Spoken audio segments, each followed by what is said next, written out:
Pretend you're my husband, Danielle whispered, the words barely a ghost of a sound against the stranger's lips. Before he could lean back, before he could question the madness in her eyes, she closed the distance and kissed him. It wasn't a soft, romantic gesture. It was hard, bruising, and fueled by the raw, jagged edge of survival. Her fingers fisted into the expensive wool of his suit collar, anchoring herself to him as if he were the only solid thing in a world that had just dissolved into chaos. The man froze. For a heartbeat that felt like an eternity, he didn't move. He didn't push her away, but he didn't return the embrace either. Danielle didn't care. From the corner of her eye, she saw the two immigration officers. They had been closing in on her like wolves, their faces set in grim masks of bureaucratic duty, but now they stood paralyzed, eyes wide with shock. Around them, the bustling VIP terminal of Incheon International Airport seemed to stall. Travelers gasped, and the distinct click of smartphone cameras filled the air. Good, she thought, her pulse thundering against her eardrums like a war drum. Let them watch. If the whole world saw her as a devoted wife greeting her husband, the law couldn't simply drag her into the shadows. She was cornered, with a deportation flight to the U.S. scheduled in less than 2 hours, and this reckless gamble was the only card she had left to play. Slowly, Danielle pulled back, her lips swollen and her breath coming in ragged hitches. Her heart hammered so violently she feared her ribs might actually snap under the pressure. She braced herself for his reaction, expecting a shout of anger, the sting of a slap, or at least the cold look of disgust. Instead, the stranger's expression shifted. A slow, dangerous, and inexplicably amused smile spread across his sharp features. He didn't look like a victim of a random assault. He looked like a predator who had just been handed a very interesting toy. "How was your trip, wife?" he asked. His voice was a terrifying contradiction, smooth as silk, yet as cold as a Korean winter. A sudden, paralyzing chill swept through Danielle. Looking into his dark, calculating eyes, she realized with sinking horror that in her frantic rush to escape her ex's revenge, she hadn't just kissed a stranger. She had kissed a man who radiated a level of power and menace that made the immigration officers behind her look like harmless children. She had jumped from the reach of the law straight into the arms of the most dangerous man in Seoul. The smell of roasted coffee beans and expensive cologne would forever be the scent of Danielle's ruin. Only 48 hours ago, she had sat across from Jason Park at their favorite rooftop cafe in Gangnam, watching the sunset paint the Seoul skyline in shades of bruised purple. She had reached across the table to touch his hand, her mind full of plans for their upcoming trip to Jeju. "I need to tell you something, Danny," Jason said, pulling his hand away to adjust his tie. His voice lacked its usual warmth. It was clipped, professional, and terrifyingly cold. "Is everything okay? Is it the new project?" Danielle asked, her heart giving a small, uneasy twitch. Jason didn't look at her. Instead, he stared at a point somewhere over her shoulder. "I've filed a report with the Korea Immigration Service. I informed them that your sponsorship was based on fraudulent documents and that you've been illegally working on a travel visa." The world seemed to tilt. Danielle felt a high-pitched ringing in her ears, drowning out the soft jazz playing in the background. "What?" "Jason, that's a joke, right? You're the one who handled my paperwork. You told me everything was set for the residency track." "I lied," he said simply, finally meeting her eyes. There was no remorse in his gaze, only a chilling, calculated detachment. "I needed a fall guy for the embezzlement audit at the firm. I've shifted the digital trail to your accounts. By the time they realize you're innocent, I'll be married to Min-hee, and the money will be offshore." "Married?" Danielle whispered, the word tasting like ash. "Who is Min-hee?" "My fiancé," Jason replied, standing up and smoothing his suit jacket. "Her father is the majority shareholder. She's the future I need, Danielle. You were just a temporary distraction, a convenient place to hide my mistakes." He checked his watch, the gold face glinting in the dying light. "The authorities should be at your apartment in 20 minutes. I'd suggest you don't fight them." It'll only make the deportation process more violent. He turned and walked away without a backward glance, leaving her sitting among the remnants of a life she thought they had built together. In 5 minutes, the man she loved had transformed into a monster, stripping her of her home, her status, and her freedom. As the first chill of the evening air hit her skin, Danielle realized she wasn't just losing a boyfriend, she was losing everything. She was a ghost in a country that was already preparing to exorcise her. The fluorescent lights of the detention room hummed with a clinical, soul-crushing persistence, reflecting off the cold metal surface of the table where Danielle's wrists were locked. The steel of the handcuffs bitten into her skin, a constant, stinging reminder that she was no longer a person. She was a case file, a problem to be exported. The immigration officer, a man named Agent Choi, whose face looked as though it had been carved from gray stone, slid a single sheet of paper toward her. The words voluntary departure stared back at her in bold, unforgiving ink. "Sign it," Choi said, his voice as flat and emotionless as the room itself. "If you sign now, we record it as a voluntary exit. You'll be on the 6 p.m. flight to Los Angeles. You'll be banned from re-entering the Republic of Korea for 10 years, but you'll leave with your dignity." Danielle stared at the document, her hands trembling so violently that the chain between the cuffs rattled against the table. 10 years, she whispered, her throat tight with a rising sob she refused to let break. "Everything I own is here. My apartment, my career, my life. Jason stole it all. There's been a mistake. Please, I just need to speak to a lawyer or—" "No mistake," Choi interrupted, leaning forward. The shadow of his silhouette loomed over the paper like a shroud. "Your sponsor, Mr. Park, withdrew his support and filed a formal complaint of identity fraud. In the eyes of the law, you are an illegal entity. You have exactly 1 hour to decide." He stood up, the legs of his chair scraping against the linoleum floor with a sound like nails on a chalkboard. "1 hour, Ms. Brooks. Sign voluntarily, or we will process you for forced deportation. Either way, you are leaving Korea today. The only difference is whether you walk onto that plane or you are dragged." The heavy steel door slammed shut, the echo vibrating through the small, windowless room. Danielle was alone. She turned her head toward the small, high window that looked out over the tarmac.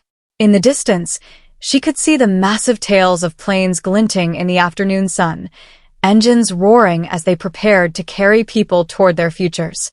To her, those sounds felt like a countdown to the end of her existence. Jason had calculated this perfectly. He knew she had no family in Seoul, no high-ranking connections, and no way to fight a system that saw her as a guest who had overstayed her welcome.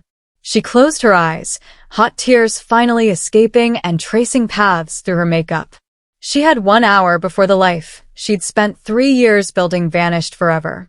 She needed a miracle, or she needed to become someone else entirely. The heavy steel door didn't just lock, it sealed Danielle's fate with a final, echoing thud. For 40 minutes, she sat in the suffocating silence of the detention room, watching the second hand of the wall clock slice away her life. But as Agent Choi returned to lead her toward the gate, a sudden, chaotic surge of adrenaline overrode her terror. She wasn't going to let Jason win. She wasn't going to disappear quietly into the night. As they moved through the crowded terminal toward the international departure gates, a group of unruly tourists created a momentary bottleneck. Danielle didn't hesitate. With a violent jerk, she twisted her arm, slipping the officer's grip, and bolted. "Hey, stop her." Choi's voice boomed behind her, but Danielle was already a blur of desperation. She dove past security cordons and ignored the startled shouts of travelers. Her lungs burned and her vision blurred, but she kept her eyes locked on the frosted glass doors of the VIP Sky Lounge. It was a restricted sanctuary for the elite, guarded by a digital keypad and 2 stone-faced private security guards. She knew if she was caught in the open, it was over. She needed leverage. She needed a shield. She burst through the lounge doors just as a high-ranking executive was exiting, sliding past him before the magnetic lock could engage. The air inside was different. Cool, scented with sandalwood and thick with the quiet hum of extreme wealth. Her eyes scanned the room, skipping over the frightened socialites and nervous businessmen until they landed on a man seated alone in a velvet armchair near the panoramic window. He was draped in a tailored black suit that cost more than her entire life savings. He didn't look up as the commotion erupted behind her. He simply swirled a glass of amber liquid, his profile sharp and predatory against the sunset. Power didn't just surround him, it seemed to radiate from him in cold, visible waves. Behind her, the doors swung open. Choi and 3 airport security officers charged in, their boots thundering on the plush carpet. Danielle Brooks, stop right there. She didn't stop. She lunged toward the stranger, the only man in the room who didn't look afraid of the uniforms. As his dark, piercing eyes finally lifted to meet hers, cold, bottomless, and utterly unimpressed, Danielle made her move. She didn't ask for permission. She didn't beg for help. She simply crashed into his space, her hand finding the sharp line of his jaw, and whispered the lie that would either save her soul or destroy it. "Pretend you're my husband," she breathed, and then she vanished into the kiss. The silence that followed the kiss was more deafening than the chaos that had preceded it. Danielle remained frozen, her face inches from the stranger's, her breath hitching as she waited for the world to explode. Behind her, the heavy tread of Agent Choi's boots came to a sudden, stumbling halt. "Mr. Choi." Choi's voice was no longer flat and authoritative. It was trembling, laced with a frantic, oily kind of terror. The man, Sung-hun, didn't look at the officers. His gaze remained locked on Danielle, dark and unreadable, tracing the curve of her trembling lower lip. Then, with a slow, deliberate grace, he reached up and draped a heavy arm around her waist, pulling her flush against his side.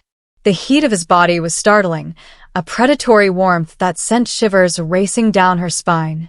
"Is there a problem, Agent?" Sung-hun asked.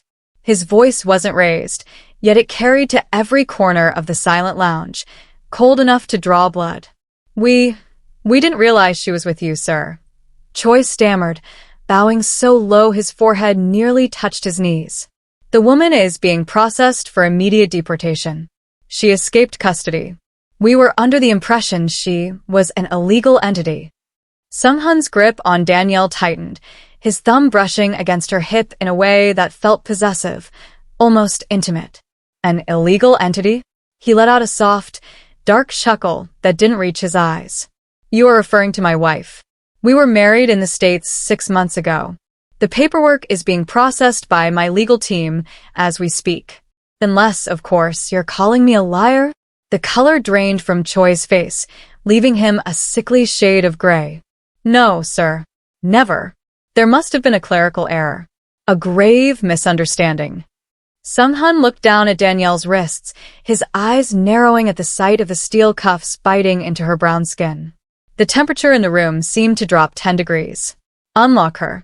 Now." Choi scrambled forward, fumbling with his keys.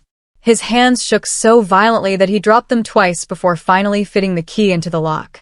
With a sharp click, the metal teeth released their bite.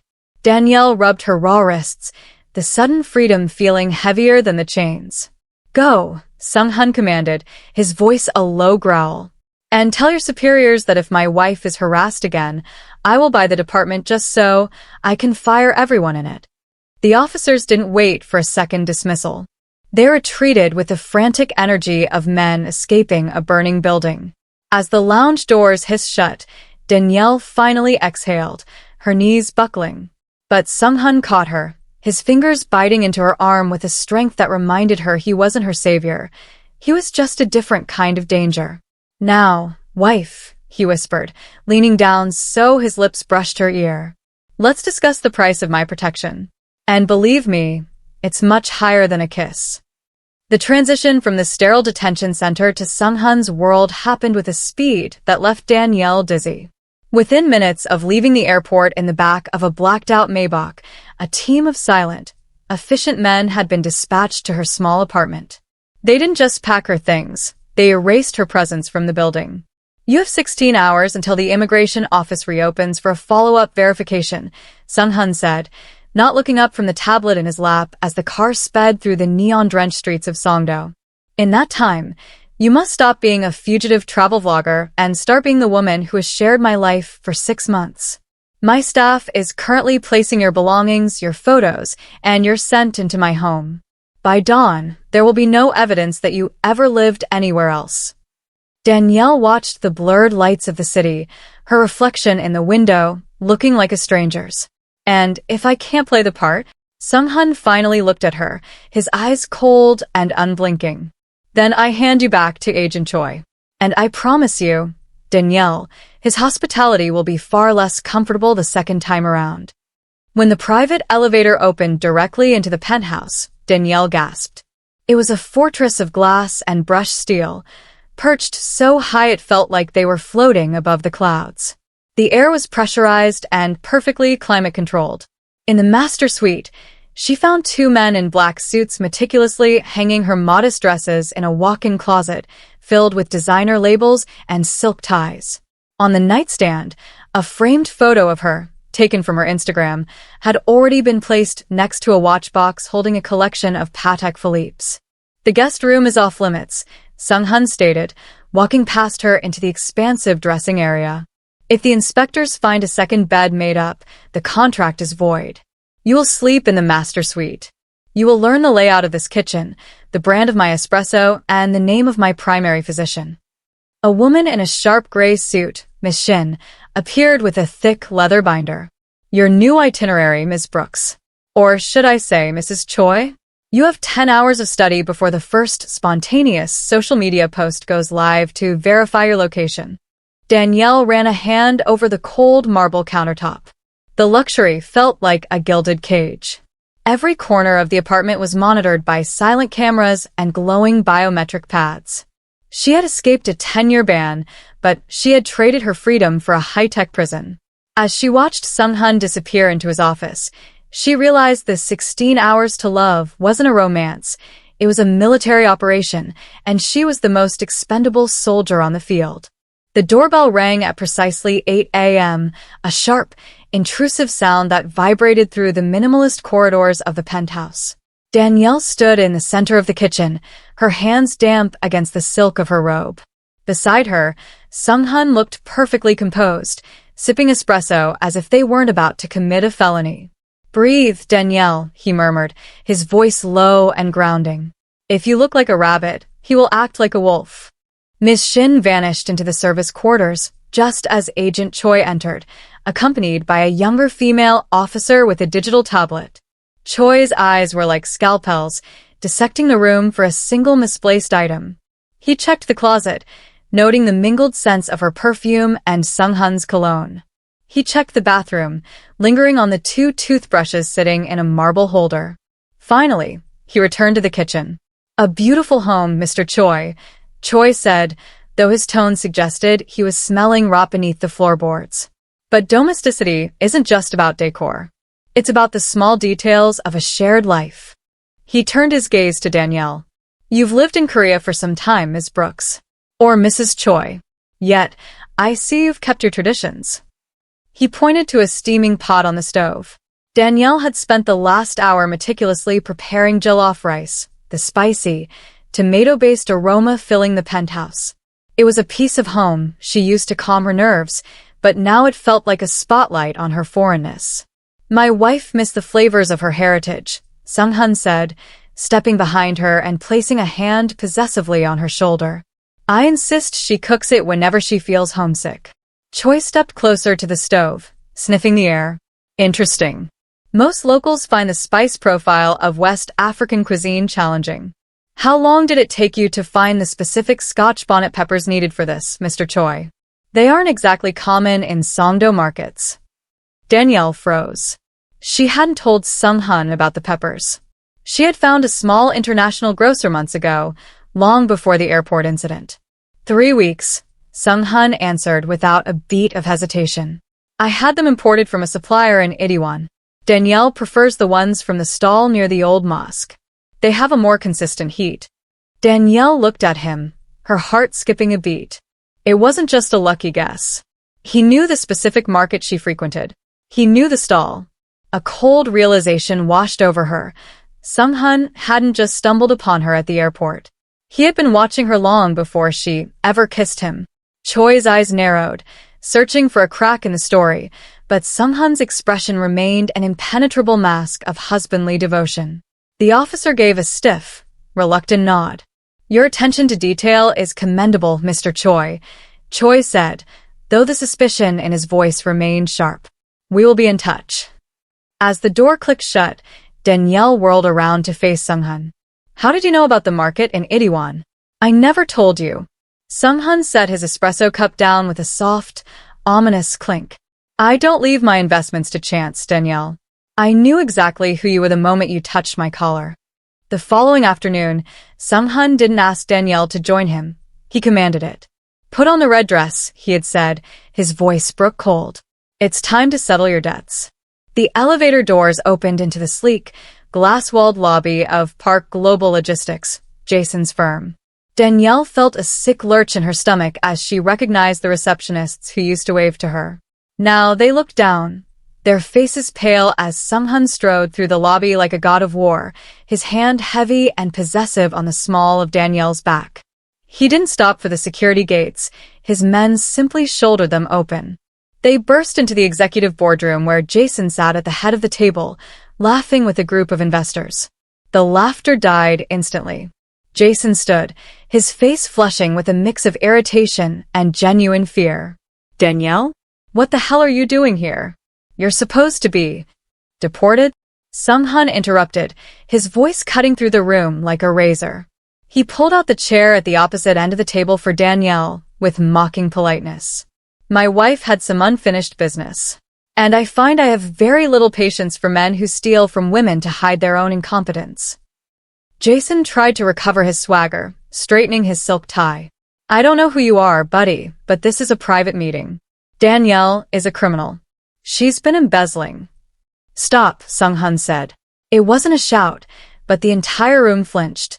He tossed a thick, leather-bound folder onto the mahogany table. It slid across the polished surface, hitting Jason's coffee cup. "Those are the forensic audits from the offshore accounts in the Cayman Islands. The ones you opened in Danielle's name using a forged signature. It took my analysts 2 hours to trace the IP addresses back to your private laptop, Jason." The silence in the room became absolute. The investors Jason had been wooing leaned away from him as if he were suddenly contagious. Jason's hands began to shake, his eyes darting toward the door, but Sung-hun's enforcers were already standing there, arms crossed. "You thought she was an easy target because she was alone," Sung-hun continued, stepping closer until he was looming over Jason. The predatory amusement in his eyes was terrifying. "But she isn't alone anymore. Every one you moved, every lie you told, has been documented. By the time the police arrive in 5 minutes, your fiancé's father will have already liquidated your shares." Danielle watched Jason crumble, the man who had tried to destroy her life now reduced to a sweating, stuttering wreck. She thought she would feel triumph, but all she felt was the heavy, dark gravity of the man standing beside her. Sung-hun hadn't just saved her. He had obliterated her past. "Let's go, Danielle," Sung-hun said, not sparing a second glance for the man he had just destroyed. "We have a dinner to attend. And my sister doesn't like to be kept waiting." The restaurant was a subterranean sanctuary of black marble and hushed whispers, reserved for the kind of people who moved markets and ended lives. At the center of the room sat Yuri Choi, Sung-hun's older sister. She didn't greet them. She appraised them. Her eyes, identical to her brother's, but stripped of even the smallest hint of amusement, flicked over Danielle's red dress with surgical coldness. "So, this is the miracle from Incheon," Yuri said, her voice like the clinking of ice in a crystal glass. "My brother has always had a flair for the dramatic, but a sudden American wife? That's bold, even for him." Sung-hun didn't flinch. He pulled out Danielle's chair with a choreographed tenderness that felt dangerously real. "Danielle is more than a drama, Yuri. She's a partner. Something you wouldn't understand, given your preference for subordinates." The meal was a battlefield of polite insults. Yuri barely touched her food, her focus entirely on Danielle. "Tell me, Danielle, Does he tell you about the others? Or do you actually believe you're the first woman to occupy that penthouse? My brother has a very specific type, desperate women with nowhere else to run. Danielle felt the heat of the jollof rice incident returning to her cheeks. I'm not desperate, Yuri. I'm resilient. There's a difference. Yuri let out a sharp, jagged laugh. She leaned forward, her diamonds catching the dim light. Resilience won't save you from a ghost. Look at him, Danielle. Look at the way he watches you when he thinks no one is looking. She paused, her smile turning venomous. You have her eyes, you know. Hyejin's eyes. The air in the room seemed to vanish. Sunghan's hand, which had been resting casually on the table, tightened until his knuckles turned a ghostly white. That's enough, Yuri, he said, his voice dropping to a register that made the waitstaff freeze in their tracks. Is it? Yuri turned back to Danielle, her gaze pitying. Hyejin was his wife. His real wife. The only woman he ever truly loved. She died 5 years ago in a car bomb meant for him. He spent 3 years burning down half of Seoul to find her killers, and the other 2 trying to find a replacement for her ghost. She stood up, draped her fur coat over her shoulders, and leaned down to whisper just loud enough for Danielle to hear. You aren't a wife, darling. You're a memorial. And when he realizes you can't bring her back, he'll discard you just like the law intended to. As Yuri walked away, the silence at the table became a physical weight. Danielle looked at Sunghan, searching for a denial, but he wouldn't meet her gaze. He was staring at the space where his sister had been, his face a mask of old, unhealed agony. The shadow of Hyejin had entered the room, and for the first time, Danielle realized she wasn't just fighting for her visa, she was fighting a dead woman for her life. The following morning, the penthouse felt less like a sanctuary and more like a mausoleum. Sunghan had disappeared before dawn, leaving behind nothing but the cold scent of sandalwood and the echoing silence of his sister's revelations. Danielle was nursing a cold cup of coffee when Miss Shin appeared, her expression even more guarded than usual. A guest is waiting for you in the garden terrace, Ms. Brooks. She was quite insistent. Yuri Choi looked even more lethal in the morning light. She sat at a wrought iron table, a sleek silver briefcase resting where a breakfast plate should be. Without a word, she flicked the latches. The lid popped open to reveal stacks of high-denomination $1 and US dollars, bound in neat, clinical bands. $500,000, Yuri said, her voice devoid of its theatrical venom, replaced by a terrifying pragmatism. It's enough to buy a new identity, a new life, and a first-class ticket to anywhere that isn't Seoul. You leave tonight. No goodbyes, no drama. I'll handle the immigration department. They answer to me far more than they do to my brother's romance. Danielle looked at the money. It was the escape hatch she had been praying for since the moment Jason betrayed her. It was freedom from the deportation officers, freedom from the mafia shadow, and freedom from the ghost of a dead wife she could never compete with. Why? Danielle asked, her voice steady despite the trembling in her soul. Because my brother is beginning to look at you with hope, Yuri snapped, her eyes flashing. And hope makes him weak. A kingpin cannot afford to be sentimental about a replacement for a ghost. If you stay, you'll only end up like Hyejin, as collateral damage in a war you don't understand. Danielle looked up at the towering glass walls of the penthouse. She thought of Sunghan standing in the kitchen, knowing the exact market where she bought her peppers. She thought of the way he had dismantled Jason's life not just for a contract, but for her dignity.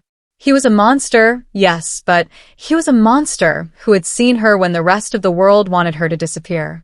Slowly, Danielle reached out and snapped the briefcase shut. She pushed it back toward Yuri. I'm not a replacement, and I'm not a ghost, Danielle said, standing up. And I'm definitely not for sale. If Sunghan wants me gone, he can tell me himself. Until then, I'm exactly who I told the immigration officers I was, his wife. Yuri's face contorted into a mask of pure, murderous rage.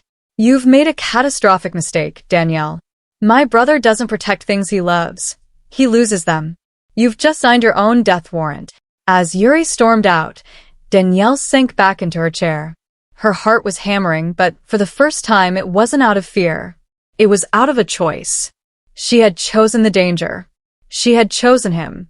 The rejection of Yuri's bribe hung in the air like a storm front, but inside the penthouse, the atmosphere had shifted into something dangerously quiet. That evening, the city of Seoul was a sprawling carpet of electric blue and neon gold beneath the terrace. Danielle stood by the railing, the cold night air biting at her shoulders, until the heavy, familiar scent of sandalwood announced Sung-hun's presence. He didn't speak as he joined her. He didn't ask about Yuri's visit, though Danielle knew his security detail had likely reported every word. Instead, he stood close enough that the heat radiating from his charcoal suit offered a sanctuary against the wind. "My sister is a woman of many currencies," Sung-hun said finally, his gaze fixed on the horizon.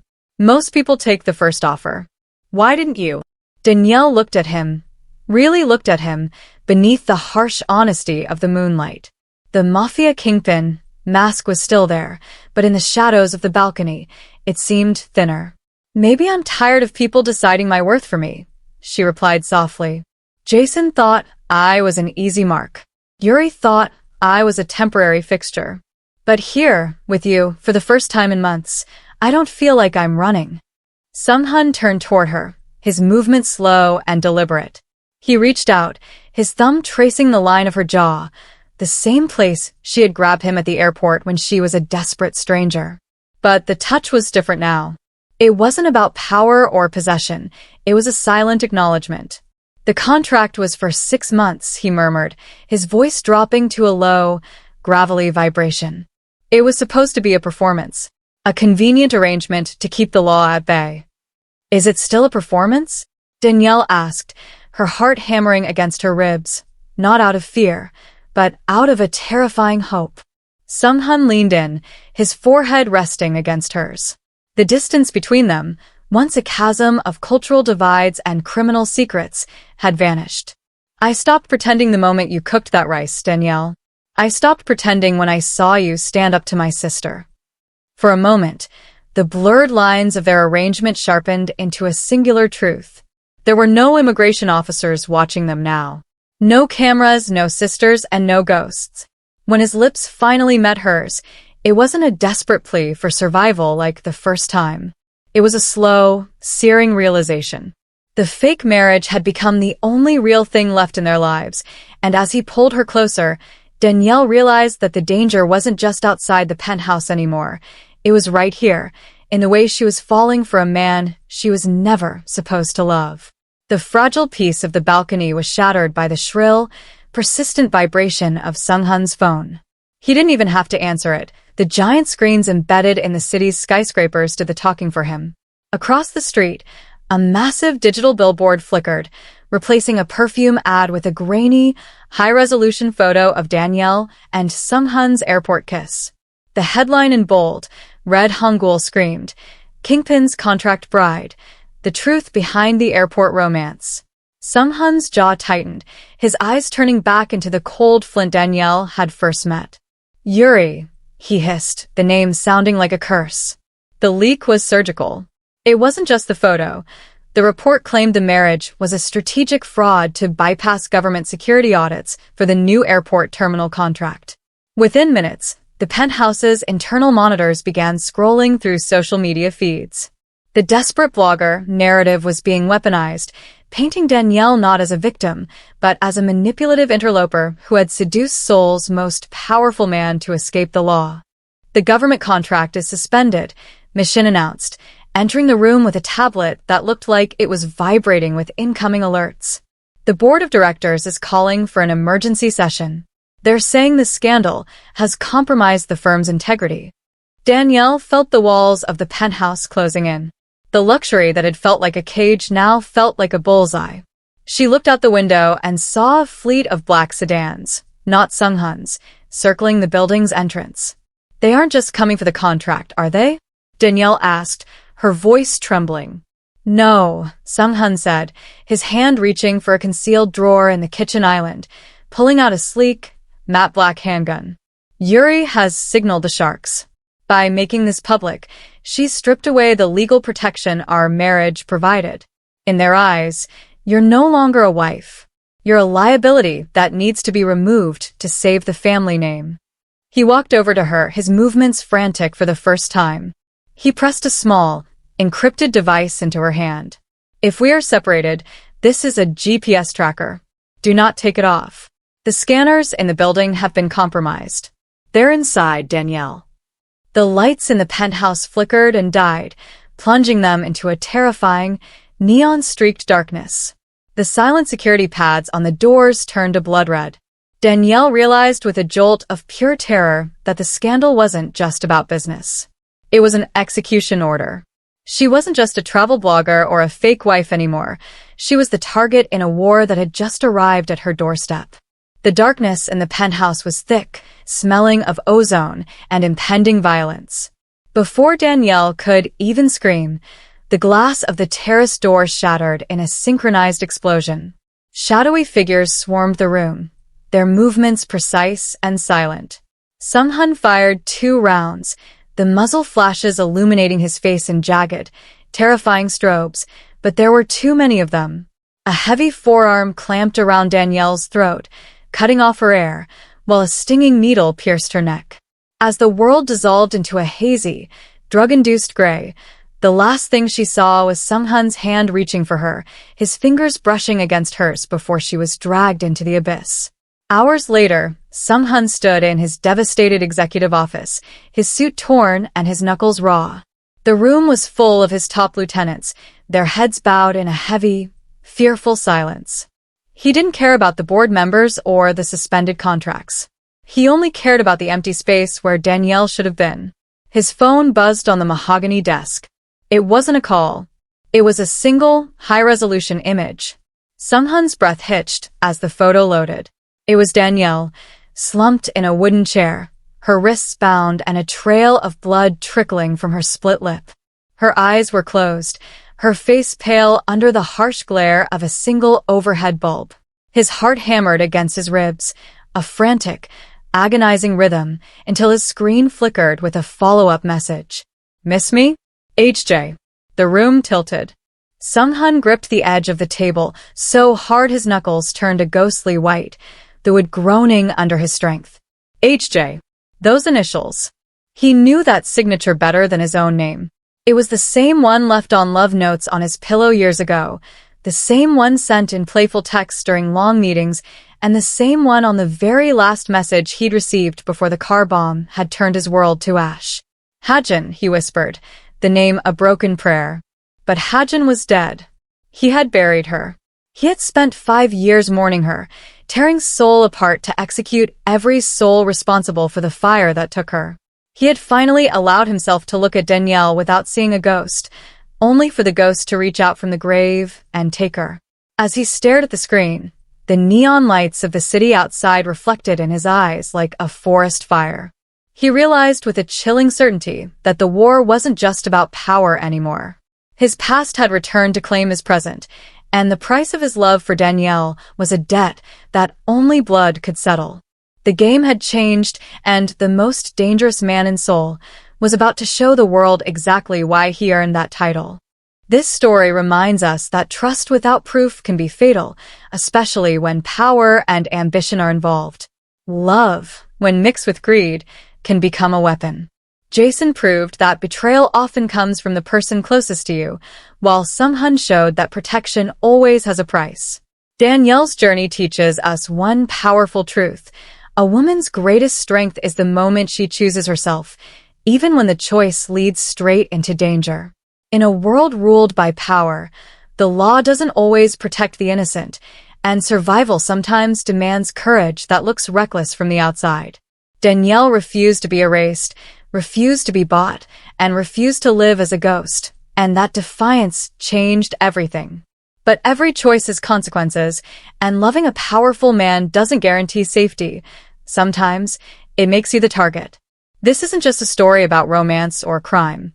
It's about identity, resilience, and the cost of standing your ground when the world wants you silent. If you want to know what happens next, if you're ready for stories where love is dangerous, power is ruthless, and survival is never guaranteed. Subscribe to the channel now.